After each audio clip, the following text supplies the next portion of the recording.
పెంచుడు కార్యక్రమం దర్జాగా సాగిపోతోంది. జనాలకు కూడా అలవాటైపోతోంది. మొదట్లో ₹3 పెంచారు. ఆ తర్వాత 90 పైసలు వడ్డించారు. ఇప్పుడు ఏకంగా ₹2.84 పెంచేశారు.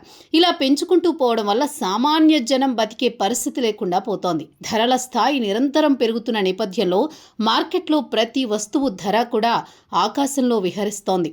పెట్రోల్ ధరల పెరుగుదలను సాకుగా చూపించి వ్యాపారులు ఇతర వస్తువుల ధరలు కూడా పెంచుతున్నారు. దీనివల్ల సగటు మనిషి బతకలేకపోతున్నాడు. సోమవారం ఉదయం నుంచి మన దేశంలో డీజిల్, పెట్రోల్ ధరలు మరింత పెరిగాయి. పెట్రోల్పై 2.84, డీజిల్పై ₹2.86 ధర పెరిగింది. నష్టాలు వస్తున్నాయని సాకుగా చూపించిన దేశీయ చమురు రంగ సంస్థలు ధరలను విపరీతంగా పెంచాయి.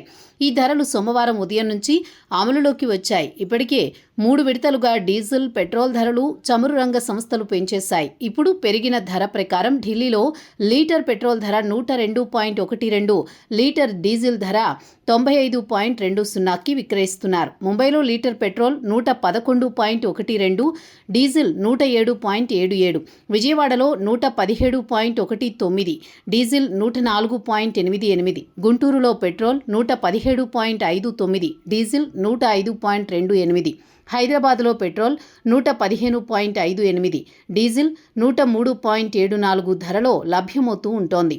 పైగా అంతర్జాతీయంగా బ్యారెల్ క్రూడ్ ఆయిల్ ధరలు విపరీతంగా పెరుగుతున్నాయి. గల్ఫ్ దేశాలు యుద్ధం వల్ల ఏర్పడిన లాస్ను పూడ్చుకోవడానికి క్రూడ్ ఆయిల్ ధరలను పెంచేస్తున్నారు. దీనివల్ల అన్ని దేశాలలో చమురు ధరలు విపరీతంగా పెరుగుతున్నాయి. కొన్ని దేశాలైతే చమురు వినియోగంలో అనేక షరతులు విధిస్తున్నాయి. ప్రజలను ఇష్టానుసారంగా వాడకూడదని సూచిస్తున్నాయి. దీంతో అన్ని రకాల సేవలు తీవ్రమైన ఒత్తిళ్లు ఎదుర్కొంటున్నాయి. ప్రపంచవ్యాప్తంగా అన్ని వ్యాపారాలు చమురు ఆధారంగా సాగుతూ ఉంటాయి. చమురు ధరలు పెరిగితే చాలు ఇతర వస్తువుల ధరలు కూడా పెరుగుతాయి. ఇప్పుడు ప్రపంచవ్యాప్తంగా ధరలు పెరుగుతున్న నేపథ్యంలో ఇతర వస్తువుల ధరలు కూడా పెరిగిపోతున్నాయి. దీంతో సగటు జీవి బడ్జెట్ లెక్కలు మారిపోతున్నాయి. అందువల్లే యుద్ధం శాశ్వతంగా ముగిసి చమురు ధరలు సాధారణ స్థితికి రావాలని ప్రపంచవ్యాప్తంగా ప్రజలు కోరుకుంటున్నారు.